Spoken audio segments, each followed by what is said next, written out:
Hi ಎಲ್ರಿಗೂ ನಮಸ್ಕಾರ. Welcome to Rekha's kitchen gallery. ಇವತ್ತು ಮರಾಠ ಸ್ಟೈಲ್ ಬಿರಿಯಾನಿ ಹೇಗೆ ಮಾಡೋದು ಅನ್ನೋದನ್ನು ಈ ವಿಡಿಯೋನಲ್ಲಿ ತೋರಿಸ್ಕೊಡ್ತೀನಿ. ಬಿರಿಯಾನಿ ಅಂತಂದರೆ ಒಬ್ಬೊಬ್ಬರು ಒಂದೊಂದು ಥರ ಮಾಡ್ತಾರೆ. ಒಬ್ಬೊಬ್ಬರು ಜಾಸ್ತಿ ಮಸಾಲೆಗಳನ್ನ ಯೂಸ್ ಮಾಡಿ ಮಾಡ್ತಾರೆ, ಒಬ್ಬೊಬ್ಬರು ಜಾಸ್ತಿ ಸ್ಪೈಸಸ್ನ ಯೂಸ್ ಮಾಡಿ ಮಾಡ್ತಾರೆ. ಹೀಗೆ ಒಬ್ಬೊಬ್ಬರು ಒಂದೊಂದು ಥರ ಮಾಡ್ತಾ ಇರ್ತಾರೆ. ಇವತ್ತು ನಾನು ಒಂದು ಮರಾಠ ಸ್ಟೈಲ್ನಲ್ಲಿ ಜಾಸ್ತಿ ಏನು ಸ್ಪೈಸಸ್ನ ಯೂಸ್ ಮಾಡಿದೆ ಮತ್ತು ಕೊತ್ತಂಬರಿ ಮತ್ತು ಪುದೀನಾನ ಯೂಸ್ ಮಾಡ್ದೇ ಈ ಒಂದು ಬಿರಿಯಾನಿನ ಹೇಗೆ ಮಾಡೋದು ಅಂತ ಅಂದ್ಬಿಟ್ಟು ತೋರಿಸ್ಕೊಡ್ತೀನಿ. ಈವನ್ ಕೆಲವೊಬ್ಬರು ಪುದೀನಾನ ಯೂಸ್ ಮಾಡಿದ್ರು ಅಂತಲೇ ಕೆಲವೊಬ್ಬರಿಗೆ ಆ್ಯಸಿಡಿಟಿ ಪ್ರಾಬ್ಲಮ್ ಇರೋರಿಗೆ ಎದೆ ಉರಿ ಬರುತ್ತೆ, ಹೊಟ್ಟೆ ಉರಿ ಬರುತ್ತೆ. ಹಾಗಾಗಿ ಈ ಒಂದು ಮರಾಠ ಸ್ಟೈಲ್ನಲ್ಲಿ ಪುದೀನ ಮತ್ತು ಕೊತ್ತಂಬರಿನ ಯೂಸ್ ಮಾಡ್ದೇ ಈ ಒಂದು ಅಥೆಂಟಿಕ್ ಸ್ಟೈಲ್ ಮರಾಠ ಬಿರಿಯಾನಿ ಹೇಗೆ ಮಾಡೋದು ಅಂತ ಅನ್ನೋದನ್ನು ಈ ವಿಡಿಯೋನಲ್ಲಿ ತೋರಿಸ್ಕೊಡ್ತೀನಿ. ಮೊದಲಿಗೆ ಮರಾಠ ಸ್ಟೈಲ್ ಬಿರಿಯಾನಿ ರೆಡಿ ಮಾಡ್ಕೊಳ್ಳೋಕ್ಕೆ ಒಂದು ಮಸಾಲೆ ರೆಡಿ ಮಾಡ್ಕೊಬೇಕಾಗುತ್ತೆ. ಸೊ ಒಂದು ಫ್ರೈಯಿಂಗ್ ಪ್ಯಾನ್ ತೊಗೊಂಡು ಅದಕ್ಕೆ ಏನು ಮಸಾಲೆ ರೆಡಿ ಮಾಡ್ಕೊಬೇಕಾಗಿರುತ್ತೆ ಅದನ್ನೆಲ್ಲ ಐಟಮ್ ತೊಗೊಳ್ಳಿ. ನಾನಿಲ್ಲಿ ಒಂದು 15ರಿಂದ 20 ಹಸಿಮೆಣ್ಸಿನ್ಕಾಯಿ ತೊಗೊಂಡಿದ್ದೀನಿ. ನೀವು ನಿಮ್ಮ ಖಾರಕ್ಕೆ ಅನುಗುಣವಾಗಿ ನೋಡ್ಕೊಂಡು ತೊಗೊಳ್ಳಿ ಅಂತ ಹೇಳ್ತೀನಿ ನಾನು. 15ರಿಂದ 20 ಹಸಿಮೆಣ್ಸಿನ್ಕಾಯಿ ತೊಗೊಂಡಿದ್ದೀನಿ. 2 ಗೆಡ್ಡೆ ಬೆಳ್ಳುಳ್ಳಿ ತೊಗೊಂಡಿದ್ದೀನಿ. 1 ಇಂಚು ಶುಂಠಿ ತೊಗೊಂಡಿದ್ದೀನಿ ನಾನು. ಇದಾದಮೇಲೆ ಇದು ಮಸಾಲ ಐಟಮ್ಸ್ ಬರುತ್ತೆ ಅಲ್ವಾ, ಪಲಾವ್ ಐಟಮ್ಸು. ಇದು ಒಂದು ಕಲ್ಲುವ, ಸ್ವಲ್ಪ ಕಲ್ಲುವ ತೊಗೊಂಡಿದ್ದೀನಿ. ಮತ್ತು 1 ಸ್ಪೂನ್ ಸೋಂಪು ತೊಗೊಂಡಿದ್ದೀನಿ. ಸ್ವಲ್ಪ ಜಾಕಾಯಿ, ಇದು ಏನು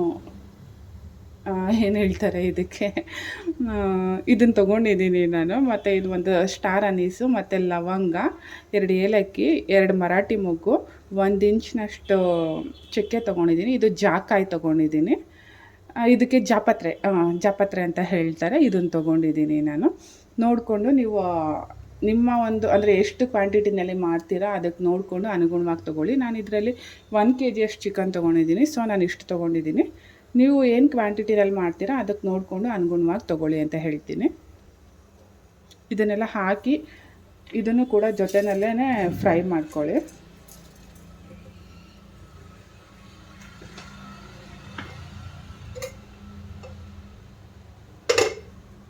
ಒಂದು ಫ್ರೈ ಮಾಡಲಿಕ್ಕೆ ಸ್ವಲ್ಪ ಎಣ್ಣೆ ಹಾಕಬೇಕಾಗತ್ತೆ.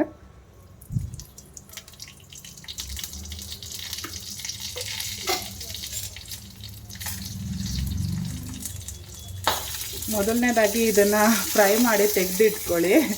ಹಸಿಮೆಣ್ಸಿನ್ಕಾಯಿ ನಾವು ಹಾಗೆ ಹಾಕೋದ್ರಿಂದ ಅದು ಸಿಡಿಯೋ ಚಾನ್ಸಸ್ ಇರುತ್ತೆ. ನೋಡ್ಕೊಂಡು ಹುಷಾರಾಗಿ ಮಾಡ್ಕೊಳ್ಳಿ.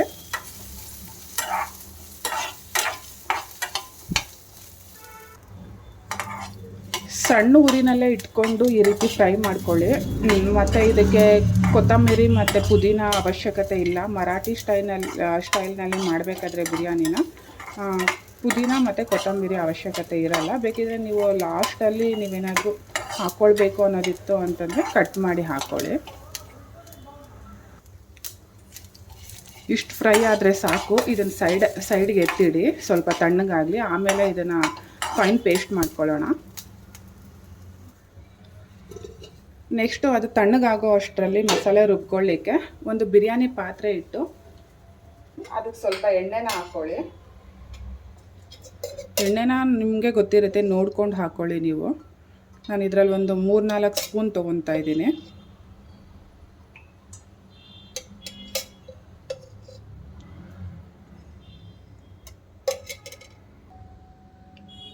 ಎಣ್ಣೆ ಕಾದ ನಂತರ 2 ಮೀಡಿಯಮ್ ಸೈಜ್ ನಾನು ಈರುಳ್ಳಿ ತೊಗೊಂಡಿದ್ದೀನಿ. ಈ ಈರುಳ್ಳಿನ ಹಾಕ್ಕೊಳ್ಳಿ.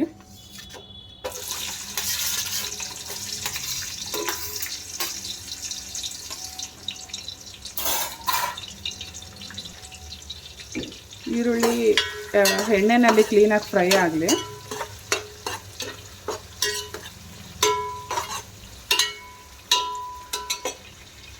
ಈ ಟೈಮ್ನಲ್ಲಿ ಇದಕ್ಕೆ ನಾನು 2 ಪಲಾವ್ ಎಲೆ ಹಾಕ್ಕೊತಾ ಇದ್ದೀನಿ.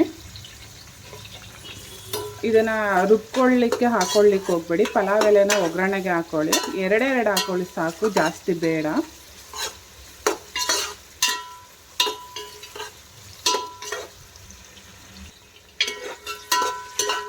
ಆನಿಯನ್ ನೀಟಾಗಿ ಫ್ರೈ ಆಗಲಿ.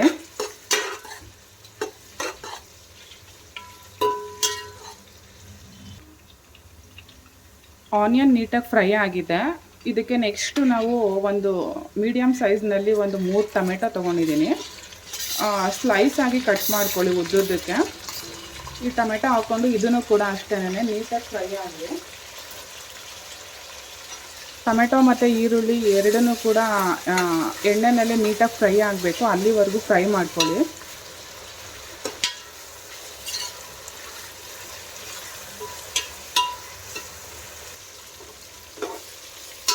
ಆನಿಯನ್ ಮತ್ತು ಟೊಮೆಟೊ ಈ ರೀತಿ ಫ್ರೈ ಆಗಿರಬೇಕು ನೀಟಾಗೆ.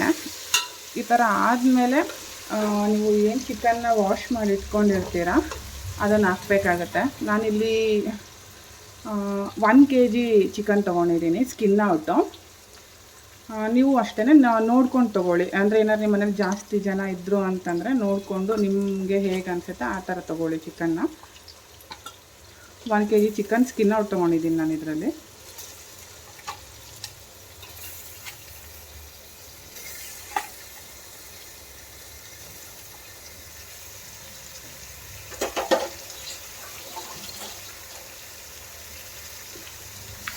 ಇದೆಲ್ಲನೂ ಹಾಕಿ ಚಿಕನ್ನು ಕೂಡ ಇದ್ರ ಜೊತೆ ಫ್ರೈ ಮಾಡಿ.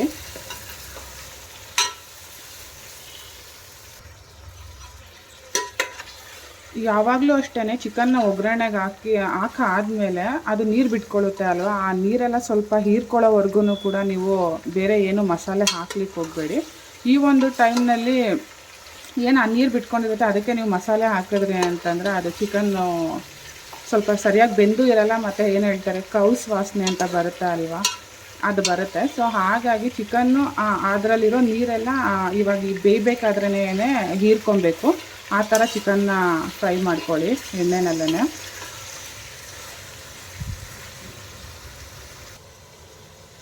ಚಿಕನ್ ಬೇಯ್ತಾ ಇರಲಿ, ಅಷ್ಟರಲ್ಲಿ ನಾವೇನಿದು ಮಸಾಲೆ ಆವಾಗಲೇ ರೆಡಿ ಮಾಡ್ಕೊಂಡಿದ್ವಿ ಹುರ್ಕೊಂಡು, ಅದನ್ನು ಪೇಸ್ಟ್ ಮಾಡ್ಕೊಂಡು ಬಂದುಬಿಡೋಣ.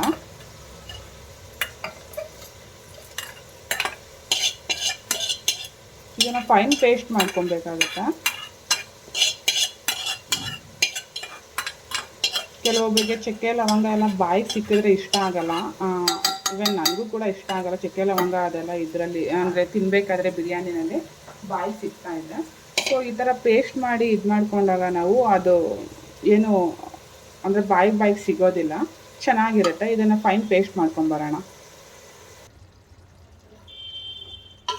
ಚಿಕನ್ ಈ ರೀತಿ ಫ್ರೈ ಆಗಿದೆ.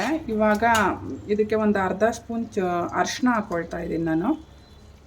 ಅರಿಶಿನ ಹಾಕ್ಕೊಂಡಾದ್ಮೇಲೆ ಇದಕ್ಕೇನೆ ರುಚಿಗೆ ಎಷ್ಟು ಬೇಕೋ ಅಷ್ಟು ಉಪ್ಪು ಹಾಕ್ಕೊಳ್ಳಿ. ಅದು ಕೂಡ ನಾನು ಚಿಕನ್ಗೆ ಉಪ್ಪಿಡಿಲಿ ಅಂತ ಅಂದ್ಬಿಟ್ಟು.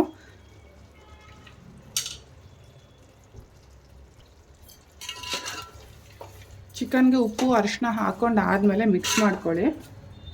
ಒಂದು 5 ನಿಮಿಷ ಹೀಗೇ ಫ್ರೈ ಮಾಡ್ಲಿಕ್ಕೆ ಬಿಡಿ. ಚಿಕನ್ಗೆ ಉಪ್ಪೆಲ್ಲ ಚೆನ್ನಾಗಿ ಹಿಡಿಯುತ್ತೆ. ಹಾಗಾಗಿ ಈ ಒಂದು ಟೈಮ್ನಲ್ಲಿ ಕಸ್ತೂರಿ ಮೇಥಿನ ಹಾಕ್ಕೊಬೇಕಾಗತ್ತೆ. ನಾನು ಒಂದು ಸ್ವಲ್ಪ ಕಸ್ತೂರಿ ಮೇಥಿನ ತೊಗೊಂಡಿದ್ದೀನಿ. ಇದನ್ನು ಈ ರೀತಿ ಕ್ರಷ್ ಮಾಡಿ ಹಾಕ್ಕೊಳ್ಳಿ.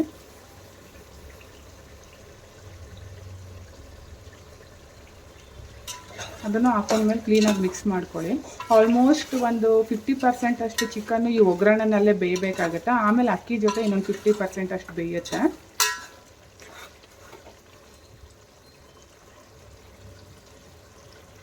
ಇದೆಲ್ಲ ಆದ ನಂತರ ಏನು ನೀವು ಪೇಸ್ಟ್ನ ರೆಡಿ ಮಾಡಿ ಇಟ್ಕೊಂಡಿರ್ತೀರಾ, ಆವಾಗಲೇ ಸ್ಟಾರ್ಟಿಂಗಲ್ಲಿ ಫ್ರೈ ಮಾಡ್ಕೊಂಡ್ವಿ ಅಲ್ವಾ, ಅದನ್ನು ಹಾಕ್ಕೊಳ್ಳಿ.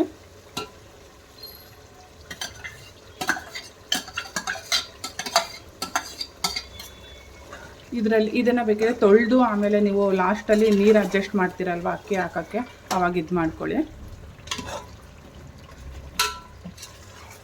ಇದು ಜಾಸ್ತಿ ಗ್ರೀನ್ ಕಲರ್ ಏನು ಬರಲ್ಲ, ಒಂದು ಸ್ವಲ್ಪ ಲೈಟ್ ಗ್ರೀನ್ ಬರುತ್ತೆ ಅಷ್ಟೇನೆ.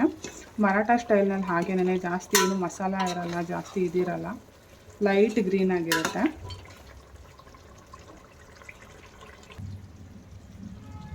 ಉಪ್ಪು ಅರಿಶಿನ ಮತ್ತು ಕಸ್ತೂರಿ ಮೇಥಿ ಎಲ್ಲ ಹಾಕಾದ್ಮೇಲೆ ಇನ್ನೇನು ಕುದಿಯೋದಕ್ಕೆ ನೀರು ಹಾಕ್ತೀವಲ್ವ, ಆ ಟೈಮ್ನಲ್ಲಿ 1 ಸ್ಪೂನ್ ಧನಿಯಾ ಪೌಡರ್ ಹಾಕ್ಕೊಳ್ಳಿ. ನಿಮ್ಮ ಹತ್ರ ಏನಾದರೂ ಬಿರಿಯಾನಿ ಮಸಾಲೆ ಇತ್ತು ಅಂದರೆ ಹಾಕೊಬೋದು, ಬಟ್ ಅವಶ್ಯಕತೆ ಇಲ್ಲ, ಇದೇನೇ ಟೇಸ್ಟ್ ಚೆನ್ನಾಗಿ ಬರುತ್ತೆ. ಇನ್ನೊಂದು ಪಾತ್ರೆಯಲ್ಲಿ ನಾನು ನೀರು ಬಿಸಿ ಆಗ್ಲಿಕ್ಕೆ ಇಟ್ಟಿದ್ದೀನಿ. ಇವಾಗೇನು ಧನಿಯಾ ಪುಡಿ ಹಾಕ್ಕೊಂಡಿದ್ದೀವಿ, ಇದನ್ನು ಕ್ಲೀನಾಗಿ ಮಿಕ್ಸ್ ಕೊಟ್ಕೊಳ್ಳಿ.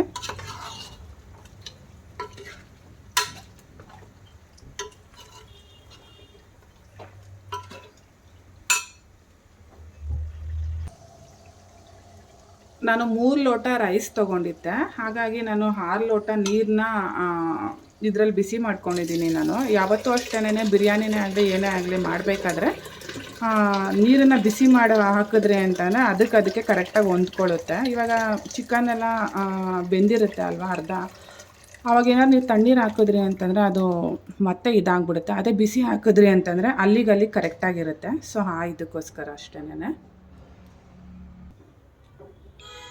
ಇವಾಗ ಇದು ಕುದಿ ಬರಲಿ, ಒಂದು ಪ್ಲೇಟ್ನ ಕ್ಲೋಸ್ ಮಾಡಿ ಬಿಡಿ, ಬೇಗ ಕುದಿ ಬರುತ್ತೆ.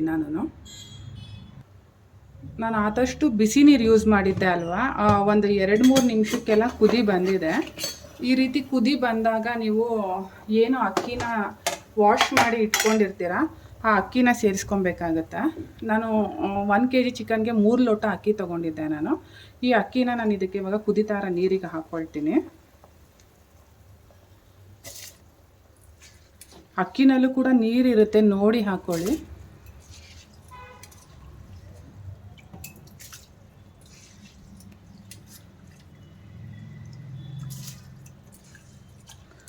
ನೋಡಿ, ನಾವು ಅಕ್ಕಿನ ತೊಳೆದು ಇಟ್ಕೊಂಡಿರ್ತೀವಲ್ಲ ಅದರಲ್ಲೂ ಕೂಡ ಇಷ್ಟು ನೀರಿರುತ್ತೆ.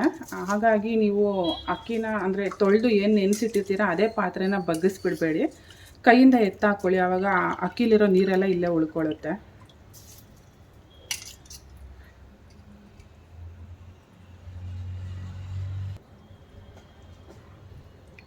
ಈ ಟೈಮ್ನಲ್ಲೇ ನೋಡ್ಕೊಂಬಿಡಿ, ಅಕ್ಕಿ ಕುದಿಯೋಕ್ಕೆ ಇದಾದಾಗ ಉಪ್ಪು ಕರೆಕ್ಟಾಗಿದೆಯಾ ಅಂತ ಅಂದ್ಬಿಟ್ಟು. ಅಕಸ್ಮಾತ್ ಏನಾದ್ರು ಉಪ್ಪು ಕಮ್ಮಿ ಇತ್ತು ಅಂತಂದರೆ ಈ ಟೈಮ್ನಲ್ಲೇ ಸೇರಿಸ್ಕೊಂಬಿಡಿ.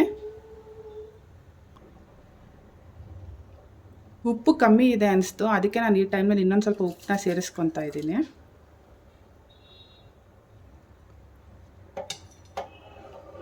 ಈ ಒಂದು ಬಿರಿಯಾನಿಗೆ ನೀವು ಜೀರಾ ರೈಸ್ ಹಾಕಿದ್ರಿ ಅಂತಂದರೆ ಇನ್ನೂ ಕೂಡ ಟೇಸ್ಟ್ ಚೆನ್ನಾಗಿರುತ್ತೆ. ಬಟ್ ನಾನು ಜೀರಾ ರೈಸ್ ಯೂಸ್ ಮಾಡಲಿಲ್ಲ. ನಾರ್ಮಲಿ ಮನೇಲಿ ಏನು ಯೂಸ್ ಮಾಡ್ತೀವಿ ಅದೇ ಅಕ್ಕಿನೇ ಯೂಸ್ ಮಾಡಿದ್ದೀನಿ, ಸೋನಾ ಮಸೂರಿ ಅಕ್ಕಿನೇ. ನೀವು ಬಾಸುಮತಿ ರೈಸ್ನಲ್ಲಿ ಕೂಡ ಮಾಡ್ಕೊಬೋದು, ಜೀರಾ ರೈಸ್ನಲ್ಲಿ ಕೂಡ ಮಾಡ್ಕೊಬೋದು, ಇಲ್ಲ ಮನೇಲಿ ಯಾವುದಿರುತ್ತೆ ಅದೇ ರೈಸ್ನಲ್ಲಿ ಕೂಡ ನೀವು ಮಾಡ್ಕೊಬೋದು. ಈ ಥರ ಕುದೀತಿರೋ ಟೈಮ್ನಲ್ಲಿ ನಾನು ಒಂದು ನಿಂಬೆಹಣ್ಣ ರಸ ತೊಗೊಂಡಿದ್ದೀನಿ. ಆ ಒಂದು ನಿಂಬೆಹಣ್ಣು ರಸನ ಹಾಕ್ತಾಯಿದ್ದೀನಿ. ಇದಕ್ಕೆ ಮೊಸರು ಹಾಕೊಬೋದು, ಬಟ್ ಅವಶ್ಯಕತೆ ಇಲ್ಲ ಮೊಸರು ಹಾಕೋ ಅಂಥದ್ದು. ನಿಂಬೆಹಣ್ಣು ರಸ ಹಾಕಿದ್ರೇ ಸಾಕಾಗುತ್ತೆ. ಈ ಥರ ಕುದಿ ಬರೋ ಅಂಥ ಟೈಮ್ನಲ್ಲಿ ಒಂದು ಪ್ಲೇಟ್ನ ಮುಚ್ಚಿ ಸಿಮ್ಮಲ್ಲಿ ಇಟ್ಟು ಬಿಟ್ಬಿಡಿ ಒಂದು 5-10 ನಿಮಿಷ.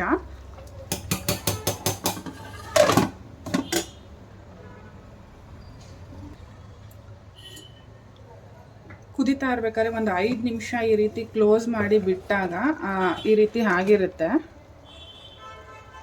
ಸೊ ಈ ಟೈಮ್ನಲ್ಲಿ ನೀವು ಒಂದ್ಸಲಿ ಮಿಕ್ಸ್ ಕೊಟ್ಕೊಂಡು 1-2 ಸ್ಪೂನ್ ತುಪ್ಪ ಹಾಕಿ ಮತ್ತೆ ನೀವು ದಮ್ಗೆ ಇಟ್ಬಿಡ್ಬೇಕಾಗತ್ತೆ.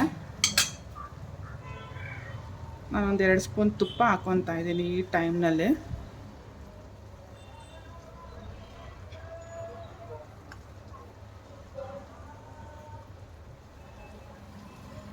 ತುಪ್ಪ ಹಾಕಿ ಆದಮೇಲೆ ಇನ್ನೊಂದು ಸಲ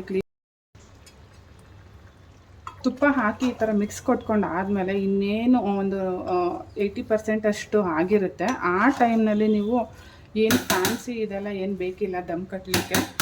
ಏನು ಪ್ಲೇಟ್ ಮುಚ್ಕೊಂಡಿರ್ತೀರ ಅದನ್ನೇ ಆ ಪ್ಲೇಟ್ನೇ ಕ್ಲೋಸ್ ಮಾಡಿಬಿಟ್ಟು ಏನಾದರೂ ಒಂದು ಭಾರವಾದ ವಸ್ತುನ ಇದ್ರ ಮೇಲೆ ಇಟ್ಬಿಟ್ಟು ಒಂದು 5-10 ನಿಮಿಷ ಬಿಟ್ಬಿಡಿ, ಗ್ಯಾಸ್ ಸಿಮ್ನಲ್ಲಿ ಇಟ್ಬಿಟ್ಟು. ಆವಾಗ ರೆಡಿ ಆಗಿರುತ್ತೆ ಇದು ಬಿರಿಯಾನಿ. ಒಂದು 10 ನಿಮಿಷ ನಾನು ದಮ್ ಕಟ್ಟಿದ್ದೆ. ಅದಾದಮೇಲೆ ನಾನು ತೆಗೆದು ನೋಡ್ತಾ ಇದ್ದೀನಿ ಹೇಗಾಗಿದೆ ಅಂತ ಅಂದ್ಬಿಟ್ಟು.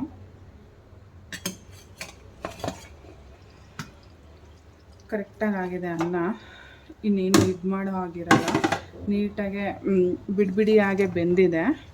ಈ ರೀತಿ ಫ್ಯಾನ್ಸಿ ಇದೆಲ್ಲ ಏನು ಬೇಕಿದ್ರೆ ಇದ್ರ ಮೇಲೆ ನೀವು ಬಾಳೆ ಎಲೆ ಹಾಕ್ಬಿಟ್ಟು ಬೇಕಿದ್ರೆ ಪ್ಲೇಟ್ನ ಮುಚ್ಚಿ ದಮ್ ಕಟ್ಬೋದು. ಬಟ್ ನಾನು ಬಾಳೆ ಎಲೆ ಇರಲಿಲ್ಲ, ಹಾಗೆ ಇದು ಮಾಡಿಕೊಂಡೆ. ಏನೂ ಜಾಸ್ತಿ ಮಸಾಲೆ ಇಲ್ದಿರ ಒಂಥರ ಚೆನ್ನಾಗಿರುತ್ತೆ ಇದು ಒಂದು ಬಿರಿಯಾನಿ. ಒಂದ್ಸಲಿ ಮನೆಯಲ್ಲಿ ಟ್ರೈ ಮಾಡಿ ನೋಡಿ.